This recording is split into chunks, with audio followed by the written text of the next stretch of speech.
सवात व गिरदोनवा में 5 शिद्दत ज़लज़ले के शदीद झटके। ज़लज़ले के बाइस अवाम में खौफ व हरास फैल गया, खौफजदा है कर घरों से बाहर निकल आए।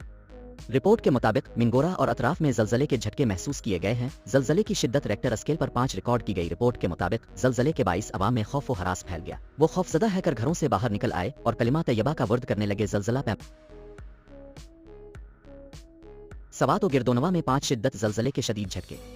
ज़लज़ले के बाइस अवाम में खौफ व हरास फैल गया, खौफजदा है कर घरों से बाहर निकल आए। रिपोर्ट के मुताबिक मिंगोरा और अतराफ में ज़लज़ले के झटके महसूस किए गए हैं। ज़लज़ले की शिद्दत रेक्टर स्केल पर 5 रिकॉर्ड की गई। रिपोर्ट के मुताबिक ज़लज़ले के बाइस अवाम में खौफ व हरास फैल गया, वो खौफजदा है कर घरों से बाहर निकल आए और कलिमा तैयबा का वर्द करने लगे।